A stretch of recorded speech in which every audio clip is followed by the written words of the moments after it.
Pemirsa, pemerintah Malaysia secara resmi telah memastikan pesawat Malaysia Airlines dengan nomor penerbangan MH370 jatuh di wilayah selatan Samudra Hindia atau dekat kota Perth, Australia. Dan untuk membahasnya lebih dalam, sudah hadir bersama kami pengamat penerbangan Alvin Lee. Selamat pagi, Pak Alvin. Selamat datang di Berita Satu. Langsung saja, Pak Alvin, bagaimana Anda memandang hasil pengumuman terakhir dari pemerintah Malaysia? Iya, saya mengikutinya sejak tadi malam dan statement resmi dari Perdana Menteri Malaysia plus pemberitahuan dari Malaysia Airlines terhadap kepada keluarga penumpang maupun kru bahwa semuanya tidak ada yang selamat. Saya di satu sisi saya juga berharap memang benar-benar ketemu saat ini. Namun di sisi lain saya juga agak was-was bahwa kenapa pemerintah Malaysia sedemikian cepat mengumumkan bahwa tidak ada yang selamat, sedangkan informasi yang didapat selama ini adalah hanya citra satelit dan belum ada sebongkah pun puing yang ditemukan, jadi tidak ada hard evidence di sana. Saya khawatir ya, kemungkinan resiko itu keliru bahwa itu memang ada bangkai di sana, tapi itu mungkin bangkai kapal lain atau bangkai pesawat lain. Nah itu yang resiko itu ada, dan kalau ternyata nanti yang ditemukan ini bukan bangkai MH370, kasihan keluarga korban itu. Karena terombang-ambing seperti itu ya. Iya. Tapi pemerintah Malaysia ini berani secara resmi sudah merilis pernyataan itu, Pak? Itu saya duga ya, semuanya kan sudah capek juga ya. Pemerintah Malaysia juga ingin cepat ini terungkap dan sebagainya. Nah, mungkin karena semangat itu, begitu ada informasi yang cukup kuat ya, walaupun belum terbukti, mereka langsung sudah meloncat menyimpulkan itu. Karena sudah lelah seperti itu. Tadi Bapak mengatakan bahwa selama ini tidak ada hard evidence, semuanya bukti citra satelit seperti itu. Memang biasanya berapa lama, Pak, apabila ada kejadian seperti ini? Setelah berapa hari mungkin baru pemerintah dari tempat lain berani menyatakan seperti itu? Tidak ada standarnya. Tidak ya. Standarnya, kita lihat Air France 447 itu satu hari langsung ketemu, dan sudah ketemu ini betul buktinya, betul kan. Kemudian Adam Air 574 itu juga butuh 10 hari ketemu. Ini memang pencarian ini yang terlama dan mengerahkan sumber daya terbesar di seluruh dunia. Nah, untuk itu kita juga selama ini agak terombang-ambing dengan informasi dari pemerintah Malaysia itu sendiri. Dan jangan lupa pada hari-hari awal ada citra satelit dari Cina, ya Tiongkok sekarang ya, yang menunjukkan ada bongkahan itu ya. Ternyata setelah diselidiki juga bukan juga gitu. Iya. Karena ada beberapa data seperti itu ya. Nah, kalau dari yang dirilis bahwa itu ada di Samudra Hindia bagian selatan, jauh Pak sebetulnya dari tempat asalnya. Seperti itu analisis Anda? Memang sangat jauh. Namun kalau kita memperhitungkan jarak Kuala Lumpur Beijing, kemudian juga rute yang dilewati menurut informasi yang ada, itu masih sangat memungkinkan, dan ya betul-betul pesawat itu kehabisan bahan bakar di sana. Tapi pertanyaannya kenapa menuju sana? Berbagai spekulasi yang muncul adalah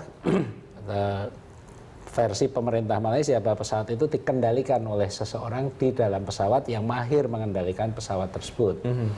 Dan indikasinya adalah orang tersebut ada di dalam kokpit.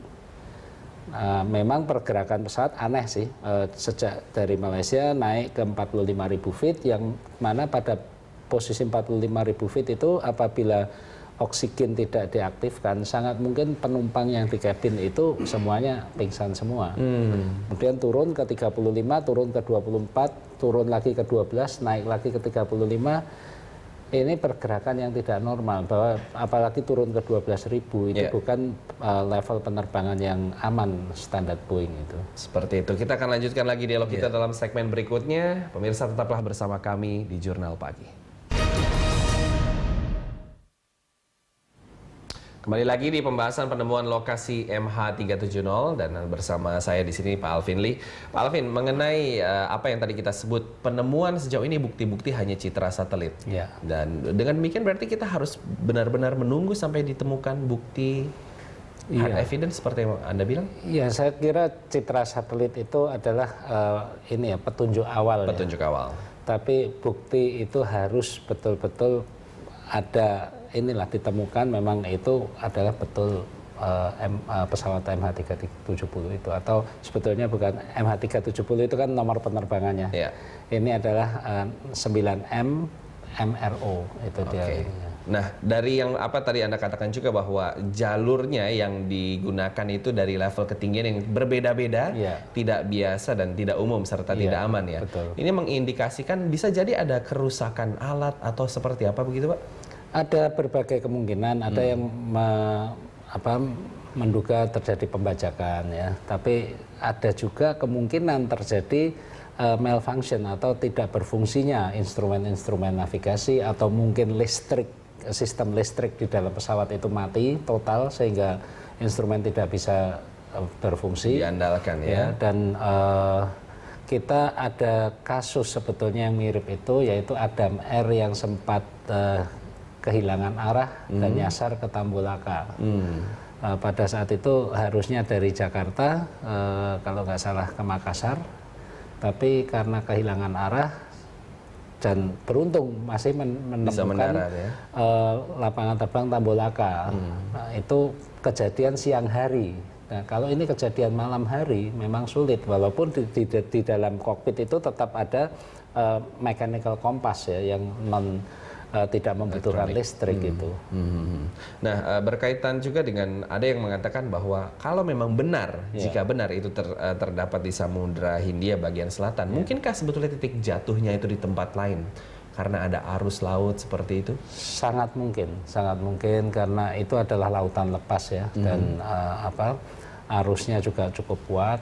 Bahkan saya bukan ahli kelautan, tapi menurut teman-teman yang ahli kelautan bisa terseret jauh, apalagi untuk barang-barang yang beratnya itu tidak kalau bongkahan besar sih mungkin tidak ya, tapi yang kursi dan sebagainya itu bisa itu bisa terlihat. Nah, berdasarkan analisis Anda juga, setelah pemerintah Malaysia mengumumkan tentang lokasi jatuhnya pesawat ini, apa tindak lanjut yang harus dilakukan oleh pemerintah Malaysia ke depannya?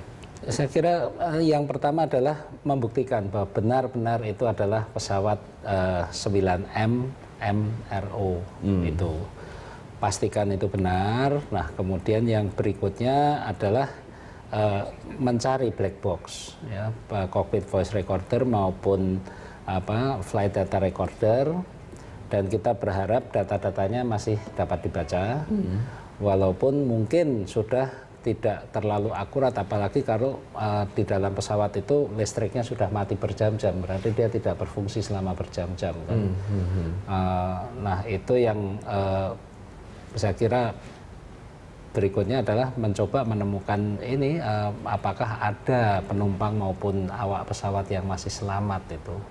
Ya, masih ada mukjizat juga kan kalau itu mendarat bukan menghujam tapi hard impact seperti itu. Baik, kita akan tunggu. Tapi ada closing statement Pak, silakan untuk yang terakhir. Ya, saya kira kita semua berharap ya pesawat 9M MRO itu dapat ditemukan, dan juga kita ada kejelasan tentang nasib penumpang maupun awak pesawatnya.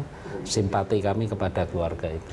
Baik, terima kasih Pak Alvin Lee atas kesediaan bergabung bersama kami di Berita 1. Demikian dialog mengenai lokasi penemuan pesawat dari Malaysia Airlines, dan Jurnal Pagi akan segera kembali dengan berbagai informasi menarik lainnya. Tetaplah di Berita 1.